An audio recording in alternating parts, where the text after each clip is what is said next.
Mi país, mi orgullo.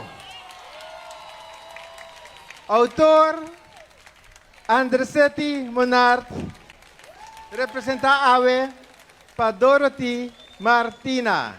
Mi país, mi orgullo. Ito doon na palabra na Minister de OACS. Danke. Corsou foi bem. Essa aqui está nosso emblema novo. Senhora Dorothy Martina, para bem, nabo, e na senhora Andresita Monart. Andresetti Monart. A bota representa Andresetti e é desenhador de emblema que nós, junto aos seguidores, para virar nosso símbolo nacional. Uno que prepara bande de nosso himno e bandeira. Essa aqui está algo grande e está um grande honor. Pensei, awe, a botinha honor de carga nos bandeira. Viva Corsou!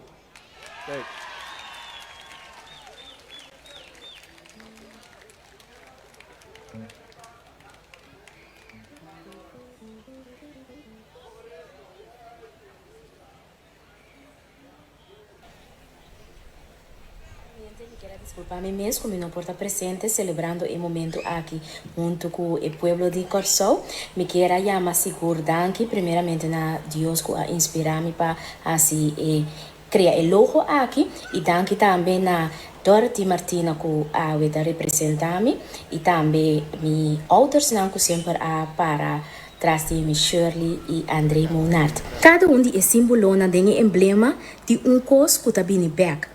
Cada vez de lande e esse está com orgulhoso nos está de essa aqui não e de nosso país. Nós ainda não trabalhando humilde, nos brug, nos bandeira, criatividade nos rende não e maneira com diferente de Corsou também está destacando de diferente talento não.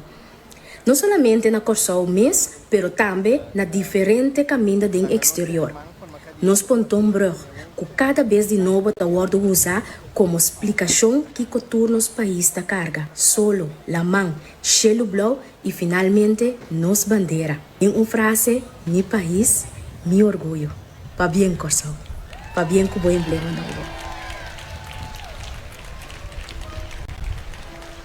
Símbolo nacional, maneira himno, bandeira e escudo, o emblema da realmente importante para criar emoção construtiva, conexão e sustento popular necessário para o desenvolvimento duradouro a nível nacional. Para criar gente com cultura construtiva e que quer de mais capacidade. Danke na nos tour que quer de capacidade de nos render. Lá nos temos forma cadeira para lanta nos terra.